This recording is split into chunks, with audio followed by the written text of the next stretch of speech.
Today, we are going to look at one of the modern secrets of chess opening theory, as displayed in one of the openings from a game of Alireza Firouzja. This is his game against Wojciech, and I'll actually be covering the entire game later this week.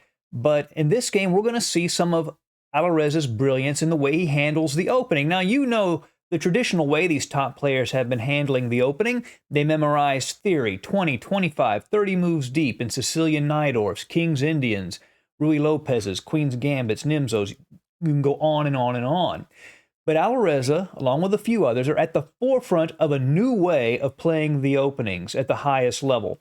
They're playing original systems over and over and over again, and they're playing them very sharply. Now, Carlsen started doing this, but he tended to play them a little more positionally, getting into a grindy endgame.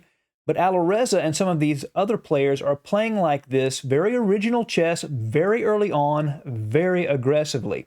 Now let's take a look at this game and see how Alireza plays the opening against Radoslav Wojciech.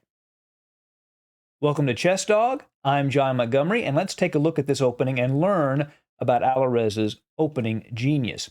Alireza has the white pieces. He played knight to f3, d5, g3, knight to d7. Now, he still has some options. He can play bishop g2, c4.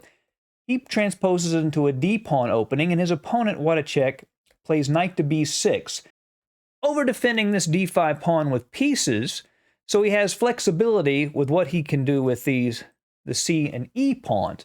Now, Alireza plays knight to c3. Now, we see this idea of playing the knight to c3 and blocking the c-pawn in the Johnnyballgame London system.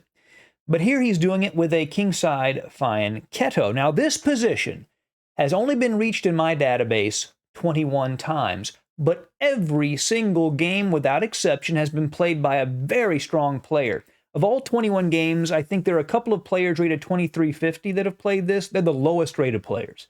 It's been played exclusively by 24, 25, 2600s, and here Alireza, who was 2750 or 2749 at the time this game was played. And you look at this and you say, well, he's blocking his c-pawn, so he only gets one pawn break, and that's e4, e5, or excuse me, e2, e4. That's what I would have thought looking at this, but watch what he does with it.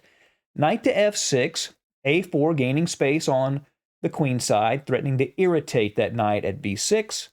a5 is the response to prevent that. Bishop goes to g2. Now h6. So what Wojciech knows, or is thinking, I'm sure, is that this e2, e4 move is his only pawn break. So he wants to play the bishop to f5. But if he does that immediately, then the knight at h4 would hit it. So what he does first is he plays h6. So now the bishop can go to f5 and hide away at h7. Castles and bishop to f5. So I'm looking at this and I'm thinking, okay, this move, which is a novelty, prevents the only real pawn break that white has. But Alireza has looked deeper. Why? Because he understands the underlying structure.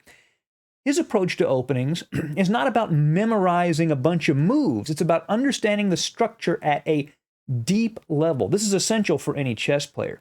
By the way, I have some affiliate links to books that are the best books ever written on chess structure. You can check them out in the description.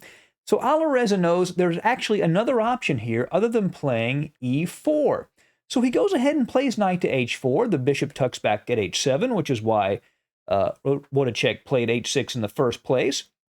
And here is his idea, f4.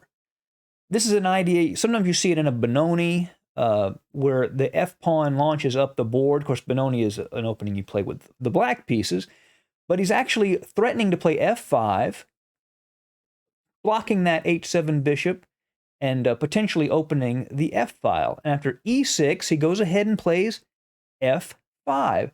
And if here black takes it, then white just takes it. And white is in great shape. And now the e-pawn can advance. And if black were to take the knight after rook takes, and then you can advance, and white has a great position with the two-bishop advantage and well-placed pieces. So instead, Wojciech plays bishop to e7. And now this will be the last move we look at in the opening. Bishop h3.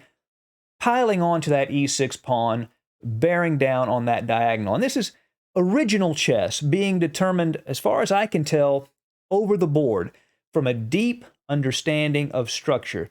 So the modern game, led by Alireza and a few other elite players, moving away from the deep, long memorization of opening lines to the deep understanding of structure and making original decisions at the board very early. I hope you've enjoyed this video. Join us again soon at Chess Dog. Good to see you. Bye.